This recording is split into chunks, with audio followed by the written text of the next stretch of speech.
사람마다 어려운 일을 만나면 그때 비로소 그 사람의 됨됨이가 드러나게 되어 있습니다.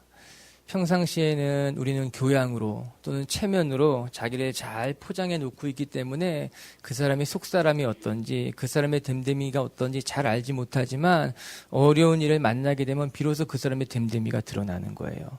그 사람이 정직한 사람인지 정직하지 못한 사람인지 그 사람이 겸손한 사람인지 겸손하지 못한 사람인지 그 사람이 지나치게 자기 방어적인 사람인지 그렇지 않은 사람인지 심지어는 정말 그 사람이 진짜 크리스찬인지 아닌지 그 사람이 어려운 일을 만나게 되면 그 됨됨이가 다 드러나게 되어 있다라고 하는 것이에요. 여러분, 그래서 우리가 배우자를 선택할 때도 어려운 일을 겪어보는 것, 그래서 중요한 것입니다. 교회 리더를 세울 때 있음에도 그 사람이 어려울 때 어떻게 보내는지를 들여다보고 세우는 것이 무엇보다 중요하다고 할 수 있어요. 오늘 사건에는 모세의 삶에 있어서 가장 큰 시련이 아닐까 그런 일이 등장하게 됩니다. 지금까지 모세 곁에서 그를 응원하고 지켜줬던 가장 가까운 사람이라고 할 수 있는 아론과 미리암이 모세를 비방하는 장면을 우리가 오늘 보게 되는 거지요.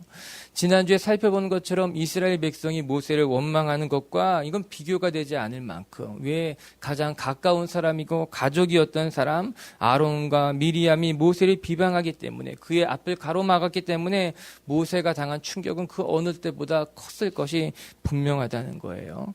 왜 그랬을까? 이유는 모세가 이방 여인이었던 구스 사람을 자기 아내로 맞아들인 것이 사건의 발단이 됩니다. 우리 1절에 같이 한번 읽어보십시다. 1절 시작. 모세가 구스 여자를 취하였더니 그 구스 여자를 취하였으므로 모세가 구스 여인을 자기 아내로 맞아들였다라고 하는 거예요. 이 한 절을 통해 정확한 상황을 유추하는 것이 쉽지는 않지만 그래도 몇 가지 생각해 볼 수 있는 것이 있습니다. 먼저 이 구스 여인은 이방 사람이었다라고 하는 것이에요. 그러나 그냥 이방 여인이 아니라 비록 이방 여인이었지만 이스라엘 사람으로 귀화한 이방 여인이었을 것이 분명합니다.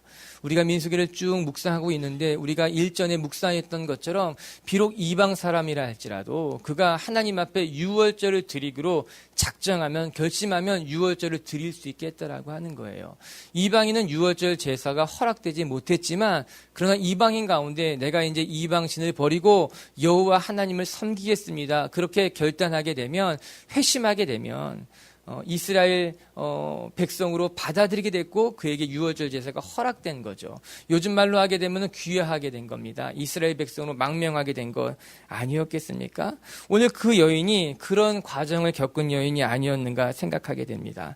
이제 내가 이방신을 섬기지 않고 하나님을 섬기기로 결심했던 것이에요. 그래서 아마도 모세가 그 마음 가운데 이 여인을 맞아들여도 될 것이 아닌가 생각했다는 겁니다. 그렇지만 이방 여인과 결혼하는 것이 이스라엘 백성에게는 그리 이렇게 자연스러운 것이 아니었죠. 특별히 리더였던 모세에게는 큰 흠이 되었을 것이 분명합니다. 그리고 아니나 다를까 아론과 모세가 그것을 꼬투리로 이유하여 모세를 대적하고 일어나게 된 거예요. 분명히 이 일에 빌미를 제공한 것은 모세인 건 맞습니다. 그렇지 않았다면 이 일이 일어나지 않았겠죠. 그러나 오늘 말씀을 유심히 읽어보게 되면요, 한 가지 더 생각해 볼 것이 있어요. 아론과 미리암이 꼭 그것 때문에 모세를 대적했는가? 그렇지 않다는 겁니다. 2절을 한번 읽어보십시다. 시작. 그들이 이르되 여호와께서 모세와만 말씀하셨느냐 우리와도 말씀하지 아니하셨느냐 하며 여호와께서 이 말을 들으셨느니라. 여호와께서 모세하고만 말씀하시냐? 그렇지 않다는 거예요. 아론과 미리암의 불만은 모세가 이방 구스 여인을 취했다는 것이 아니라 그것뿐만이 아니라 모세의 리더십에 불만이 있었던 것이 분명합니다. 이 불만이 모세가 이방 여인을 처로 얻은 것으로 말미암아 표출된 것뿐이지 정말 그들 마음속에 있었던 불만은 모세의 리더십에 대한 것이었고 우리도 모세처럼 하나님과 대면하는 사이니 우리에게도 리더십을 달라고 하는 것 아니었겠습니까? 만약 모세가 이방 여인을 아내로 얻은 것 때문에 이들이 비방하기 시작했다면 차라리 조용히 다가가서 그를 권면했을 것입니다. 잘못된 점을 지적했을 것이며 다시 돌아오게 했을 것이 분명합니다. 그러나 그렇지 않았다라고 하는 거예요. 사랑하는 성도 여러분, 진실한 충고는요, 죽은 사람을 살리지만요, 마음이 없는 충고, 불만이 가득한 충고는요, 오히려 사람을 죽이게 된다는 것을, 오히려 공동체를 다치게 한다는 것을 우리가 알아야 됩니다. 왜? 그의 배경에 사랑이 있는 것이 아니라, 진실이 담겨진 것이 아니라, 불만과 원망이 있기 때문에 그 충고로 말미암아 사람이 다시 회복되는 것은 어려운 일이에요. 그 충고로 말미암아 다시 의의 길로 되돌아올 수 없다라고 하는 거예요. 오히려 원망, 불만이 가득한 충고는요, 충고의 가면을 쓰고 있지만 오히려 사람을 다치게 하며 죽게 하며 공동체를 해하게 하는 거예요. 오늘 아론과 미리암의 충고가 그런 건 아닙니까? 진실한 충고라기보다는 리더십에 대한 불만을 가지고 그 리더십을 흔들 목적을 위한 충고였기 때문에 진실하지 못했어요. 하나님의 뜻을 이룰 수도 없는 충고였다라고 하는 거예요.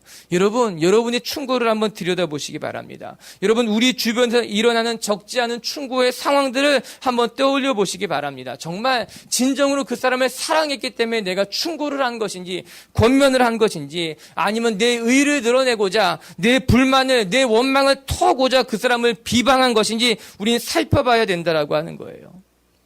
저는 생각해 보면요, 오늘 아론과 미리암의 비방은요, 모세의 마음에 아주 큰 충격을 주었을 것이 분명합니다.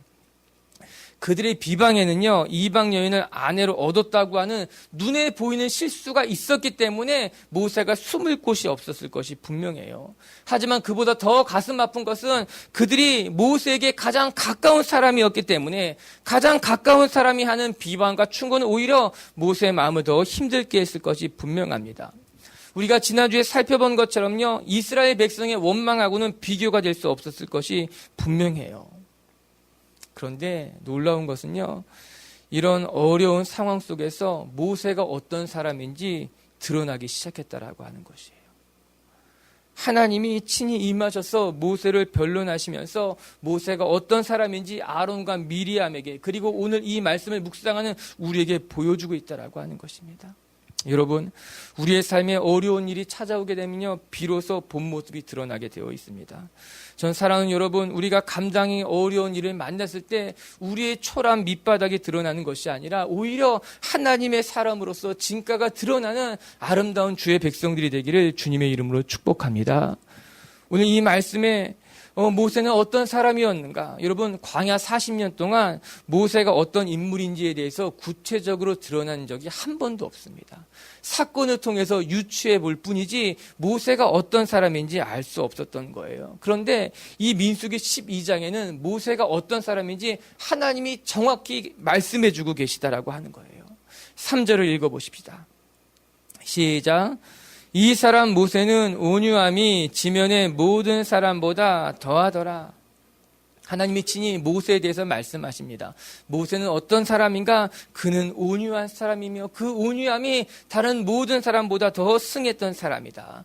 특별히 여러분 2절과 3절을 이어서 말씀을 읽어본다면 모세의 온유함을 설명함에 있어서 아론보다 미리암보다, 이 아론과 미리암과 비교해서 설명하는 것을 알 수 있어요.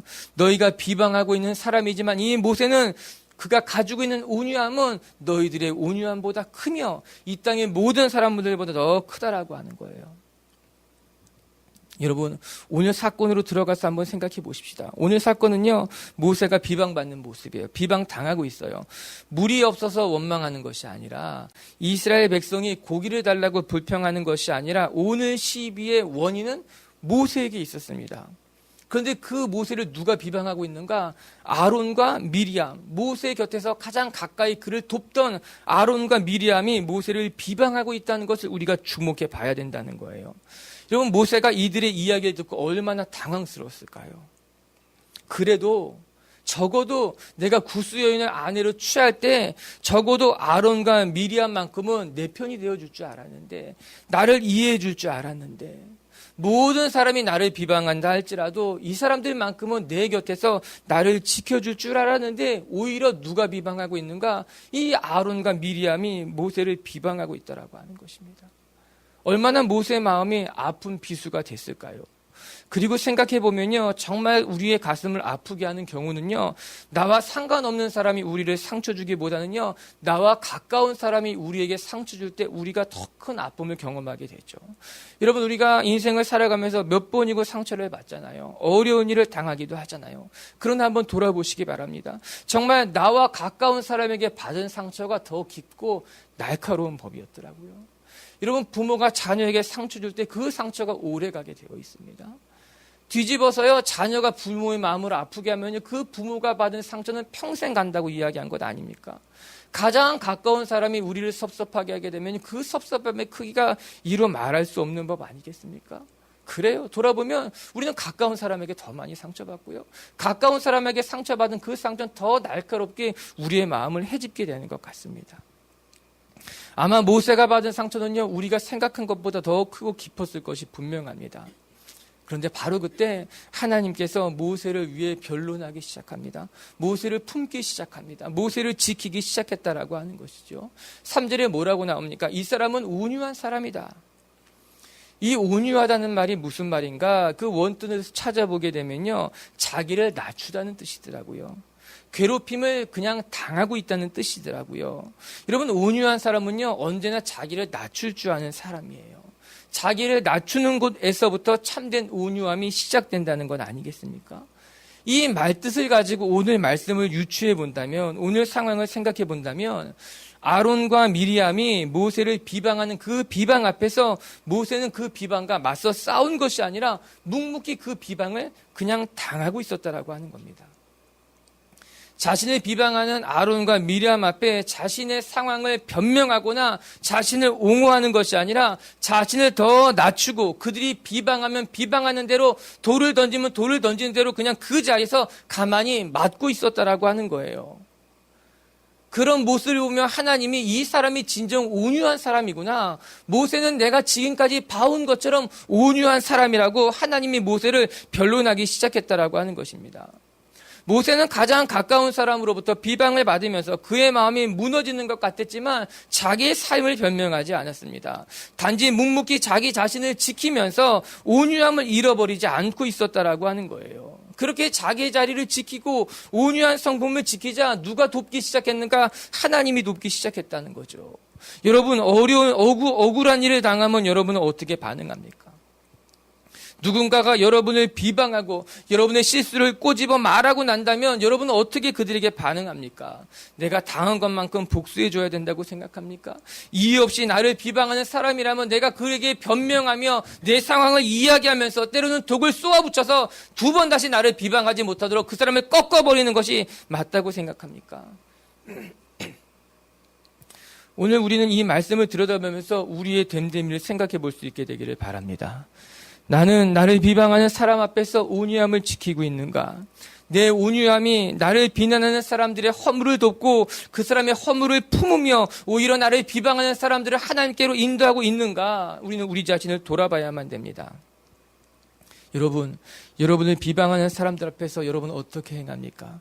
오늘 더 놀라운 일이 뒤에 나타나게 됩니다. 여러분 10절을 읽어보게 되면요, 미리암이 모세를 비방하는 것을 통해서 온몸에 나병이 나기 시작하게 됩니다.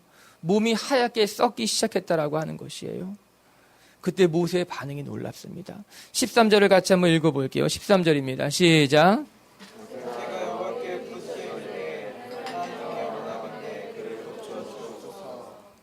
온몸이 썩어 들어가는 미리암. 아니, 더 정확히 말하면 자신을 비방했기 때문에 온몸이 썩어 들어가는 이 미리암을 위해서 모세가 간절히 기도하기 시작했다라고 하는 것입니다. 하나님, 그가 허물이 있는 자지만 그가 나를 비방하고 내 마음에 큰 상처를 준 사람임에 분명하지만 그러나 이 여인의 이 병든 몸을 하나님이 고쳐주십시오. 사랑하는 여러분, 여러분은 자신을 비방하는 사람, 여러분을 모욕하는 사람, 여러분의 실수를 꼬집어 드러내는 사람을 위해서, 여러분을 이유 없이 괴롭히는 사람을 위해서 이렇게 기도할 수 있습니까? 그들을 마음 깊이 용서하며 그들을 품고 그의 삶이 회복되도록 여러분은 기도할 수 있습니까?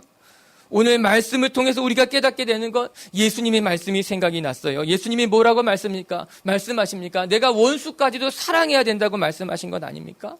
그래요. 모세에게 미리암과 아론은 원수가 아니라 가족입니다. 동역자입니다. 그러나 이 순간만큼 모세의 마음은 원수보다도 더 속상했을 거예요. 아니, 그들이 원수보다 더 미웠을 것, 그렇게 생각이 돼요. 원통하죠. 억울하죠. 안타깝죠. 그러나 오늘 모세는 그녀를 위해서, 미리암을 위해서 하나님의 팔 마음 다해 기도하고 있는 것 아니겠습니까?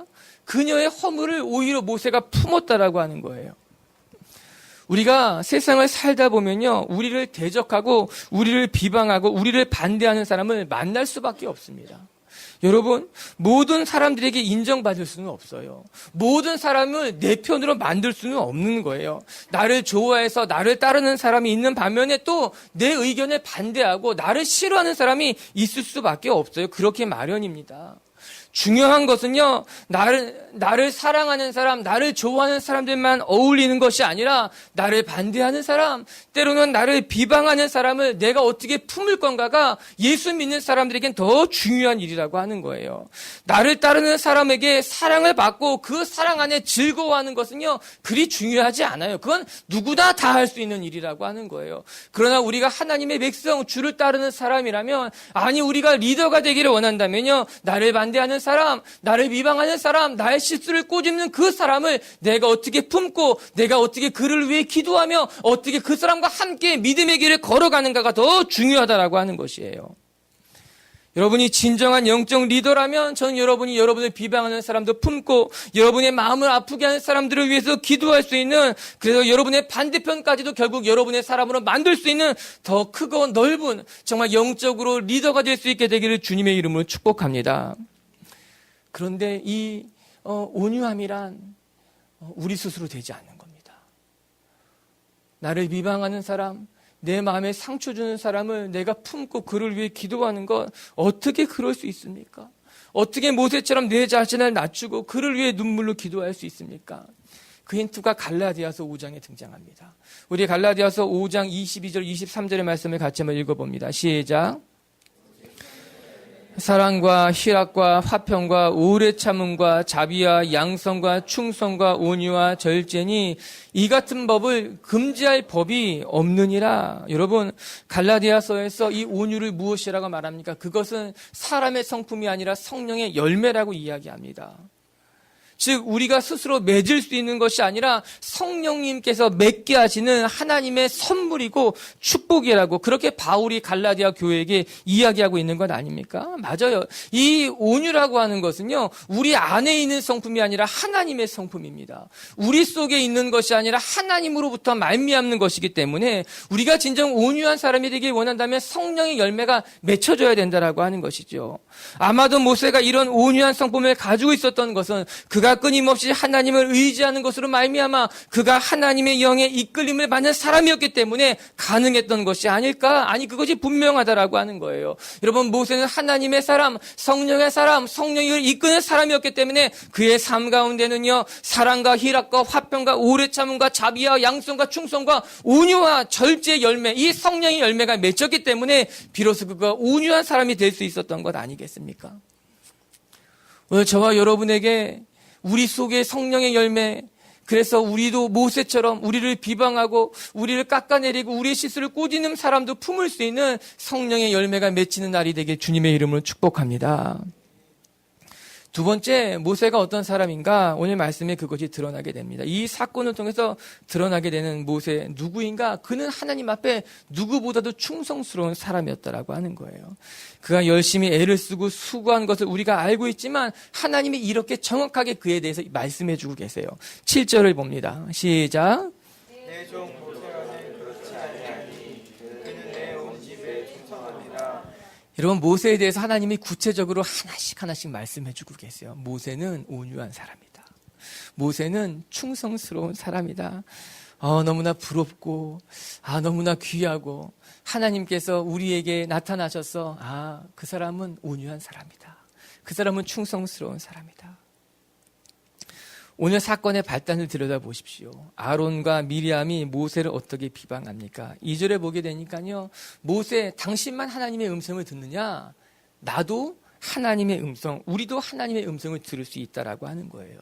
모세가 가진 리더십의 정면으로 들고 일어선 것입니다. 그들의 주장이었어요.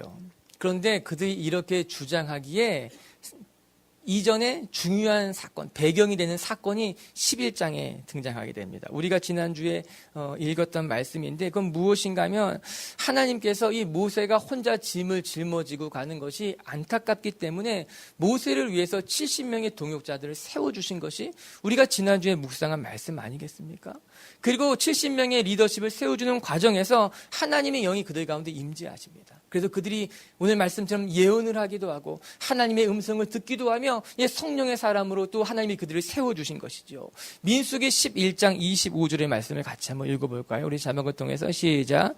여호와께서 구름 가운데 강림하사 모세에게 말씀하시고 그에게 임한 영을 70장로에게도 임하게 하시니 때에 그들이 예언을 하다가 다시는 하지 못하였더라. 여러분, 그 전까지 모세만 예언을 하고 모세만 하나님의 음성을 듣고 모세만 하나님의 뜻을 받았지만 이제 70명의 장로들도 하나님의 음성을 듣기도 하고 예언을 하기도 하고 하나님의 영이 그들 가운데 임했다라고 하는 것이에요. 그들 가운데 예언자가 일어났고 하나님의 음성을 직접 듣는 사람이 나타나기 시작하는 거예요. 이에 아론과 미리암이 용기를 얻은 거죠. 힘을 얻은 거죠. 우리도 이제 예언하고 우리도 이제 하나님의 음성을 듣고 우리도 이제 모세처럼 리더가 될 수 있다는 건 아니겠습니까? 이에 하나님의 말씀도 한번 들어볼까요? 12장 6절의 말씀이에요. 오늘 본문인데 같이 봅시다. 시작. 이르시되 내 말을 들으라. 너희 중에 선지자가 있으면 나 여호와가 환상으로 나를 그에게 알리기도 하고 꿈으로 그에게 말하기도 하거니와 물론 그래 너희들에게 나는 꿈으로도 환상으로도 예언하게 했고 하나님의 모습을 보여줬다는 거예요. 그런데 8절에는 이렇게 나옵니다. 모세는 달랐다라고 하는 거예요. 시작. 그와는 내가 대면하여 명백히 말하고 은밀한 말로 하지 아니하며 그는 또 여호와의 형상을 보거늘 너희가 어찌하여 내 종 모세의 비방하기를 두려워하지 아니하느냐. 그러나 모세는 내가 직접 대면하여 본 사람이다라는 거예요. 내가 직접 하나님의 뜻을 알려주었다라고 하는 거예요. 여러분, 우리는 여기서 충성스럽다는 뜻이 무엇인지 힌트를 두 가지 얻게 됩니다. 먼저는 이 충성스럽다고 하는 것은요, 어떤 뜻을 갖고 있는가? 여러분, 이 충성스럽다고 하는 것은요, 한두 번 충성했을 때 얻어지는 명예로운 칭찬이 아니라고 하는 거예요. 아론과 미리암 70명의 장로들이 하나님의 음성을 듣고 예언하기 시작했다고 해서 그들에게 하나님이 충성됐다고 말씀하지 않았다라고 하는 거예요. 그러나 이제 모세에게 하나님은 뭐라고 말하는가? 그러나 모세는 충성스럽다는 거지요. 충성스럽다고 하는 것은요, 한두 번 하나님 앞에 충성했다고 해서 하나님이 말씀하시는 것이 아니라 오랜 시간 동안 하나님 앞에 검증된 사람에게 붙여주는 칭찬이라고 하는 것이에요. 모세는요, 출애굽한 이후에 한결같이 하나님 앞에 충성스러운 모습을 보여줬다는 거예요. 홍해를 가를 때도요, 시내산에서 십계명을 받을 때도요, 아니 그들이 이스라엘 백성이 금송아지를 만들어 하나님을 대적할 때조차도 모세는 충성스럽게 하나님만 섬겼다는 것 아니겠습니까? 모세는 어느 한순간만 한두 번만 하나님 앞에 충성했던 것이 아니라 애굽을 떠난 날부터 지금까지 계속해서 지속적으로 끊임없이 하나님 앞에 충성스러운 마음이 변하지 않았다라고 하는 거예요. 그것이 아론과 미리암과 70명의 장로들과 다른 모습이었다라고 하는 거예요. 그리고 그때 비로소 하나님은 모세에게 그는 충성스러운 사람이라고 이야기하고 있는 건 아니겠습니까? 여러분, 우리가 충성스러운 사람이 되길 원한다면 한두 번 충성했다고 해서 내가 과거에 헌신적으로 봉사한 경험이 있고 내가 옛날에 믿음의 길을 걸어왔다고 해서 나는 충성스러운 사람이라고 하나님 앞에 요구한다면 그건 약간 부족하다는 거예요. 그것으로는 온전할 수 없다라고 하는 것이에요.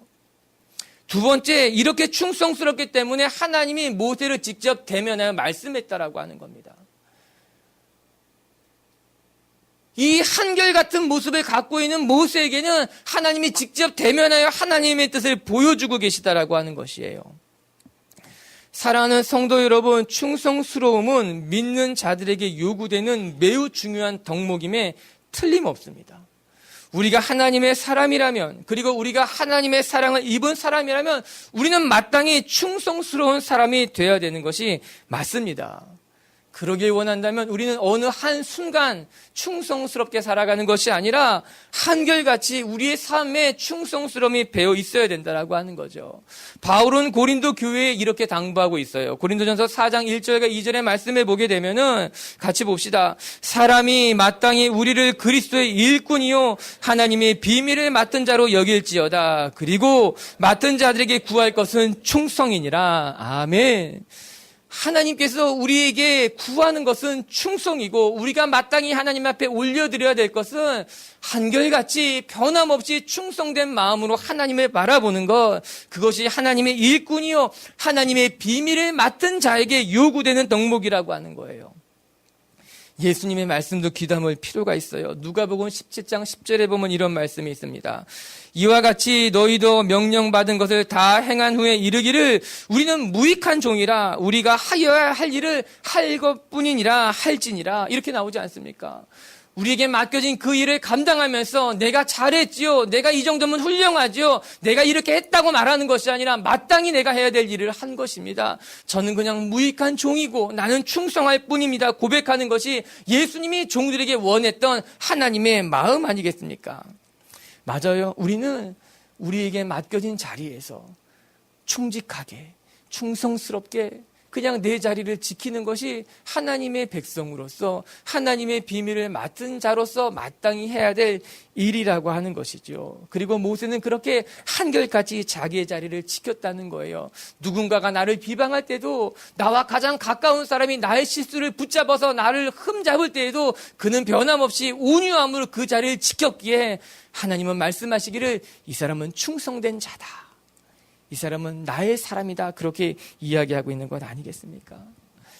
여러분 한평생 믿음의 경주를 다 마치고 나서 하나님으로부터 이런 귀한 칭찬을 들을 수 있는 믿음의 경주를 하게 되길 주의 이름으로 축복합니다. 끝으로 오늘 하나님께서 무엇이라 말씀하시는가 하나 더 묵상하고 싶은 것은 이런 모세를 하나님이 친히 변론해주고 계시다라고 하는 거예요.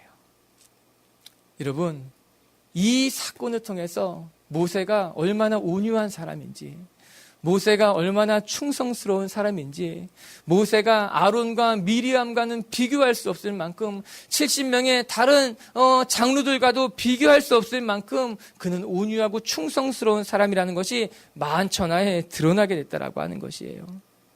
4절과 5절을 같이 한번 읽어봅니다. 시작. 여호와께서 갑자기 모세와 아론과 미리암에게 이르시되 너희 세 사람은 회막으로 나아오라 하시니 그 세 사람이 나아가매 여호와께서 강림하사 장막문에 서시고 아론과 미리암을 부르는지라. 그 두 사람이 나아가매 하나님께서 아론과 미리암이 모세를 비방하는 것을 가만히 지켜보셨습니다. 그 지켜보는 것이 두렵지 않습니까? 그 지켜보는 것이 우리 마음속에 담겨지지 않습니까? 그리고 나서 4절에 뭐라고 말합니까? 갑자기.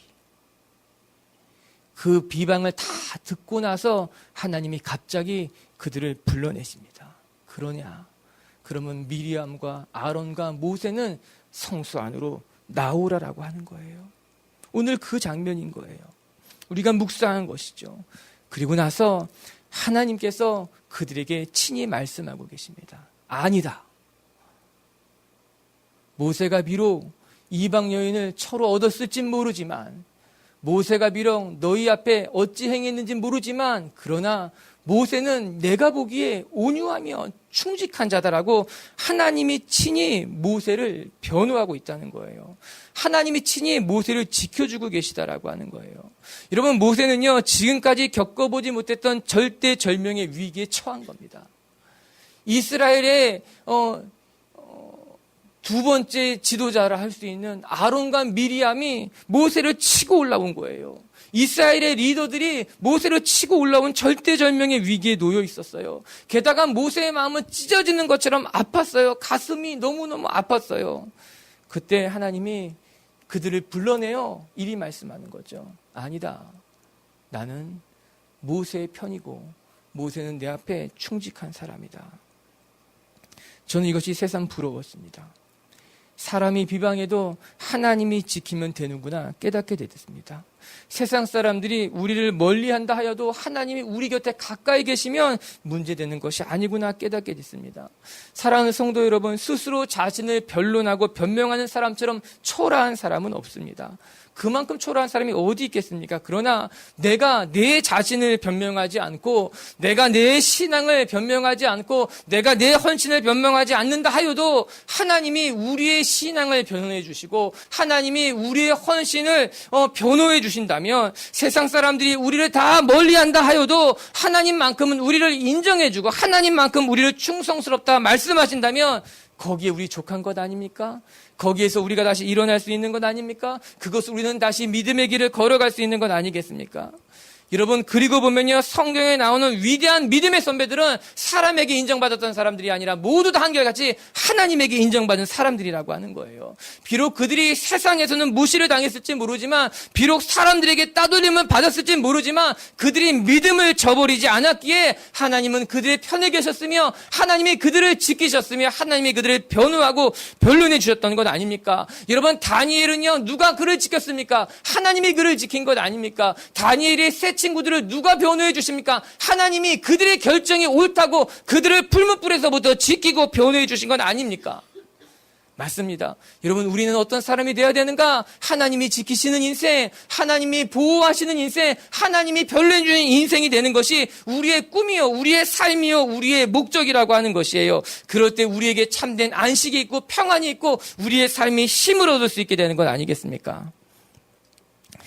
우리 모두 우리 스스로 내 삶을, 내 꿈을, 내 헌신과 믿음을 변론하고 변호하는 사람들이 아니라 하나님이 여러분의 인생을 인정해주고 하나님이 여러분에게 잘했다 칭찬받을 수 있는 그런 저와 여러분들에게 주님의 이름으로 축복합니다.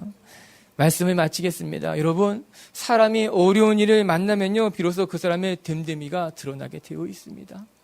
어떤 사람인지, 정말 믿음이 있는 사람인지, 정말 헌신적인 사람인지 그 사람의 모든 것이 어려운 가운데 다 드러나게 되어 있다라고 하는 겁니다. 모세를 보세요. 모세는 그 고난 가운데, 그 어려운 가운데 비로소 그의 온유함이 하나님으로부터 인정받고 사람들로부터 칭찬받는 것 아니겠습니까? 오늘 저와 여러분에게도 모세와 같은 온유함이 있게 되기를 바랍니다.